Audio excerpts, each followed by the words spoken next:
আজকে আমার গেস্ট সুজাতা ভুনিয়া। কেমন আছো? খুব ভালো। কলকাতা থেকে মেদিনীপুর চলে গিয়েছিলে, তো মেদিনীপুর থেকে আবার কলকাতায় এসে মানে তোমার তারপরে আমার বেবি যখন একটু ছোট ছিল তখন ভাবলাম যে না, আমাকে কিছু করতে হবে।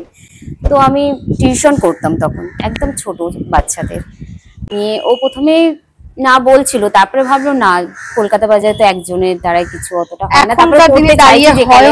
হ্যাঁ, ও বাড়িতে অ্যাটলিস্ট পরিবারের না যদি সাপোর্ট হয়, কেউ কোনোদিন কিছু করতে পারে না। চেইন বাই যে কোনো ব্যবসাটা চেইন বাই হয়। একদম সুজা ভালো একজন মেকআপ আর্টিস্ট, তার সাথে ওনার পার্লার তো রয়েছেই, সেখানে বিভিন্ন ধরনের কাজ প্রোভাইড করে থাকে। প্লাস সুজাতা দি আমাকে মনে করিয়ে দিল নেল আর্টটাও করে সুজাতা দি, মানে পার্লারের যাবতীয় যা কাজ। জাস্ট আমি তখন পুঁজি আমার 700 টাকা, প্রথম সাপোর্টটাই অনেক বড়। 700 টাকা আমি ফার্স্ট টাইম ইনকাম করলাম। 150 টাকা ওই হোম সার্ভিসই দিতে শুরু করলাম। বাচ্চা ছোট, ইভেন ঘর সংসার তো দেখতেই হবে, সংসারই আমরা একদম।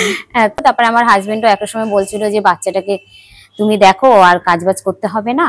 ও একটু আধটু বাধা দিচ্ছিল, কিন্তু হয়তো দেখো আমরা সংসার করছি, হাজবেন্ডের সবসময় সব জায়গায় যাওয়ার হয়তো পারমিশন দেয় না বা মন হয় না, তাকে মানায়, আমি মানাই, তো ওকে বোঝাই, তারপর পরবর্তীকালে ও বুঝে যায়।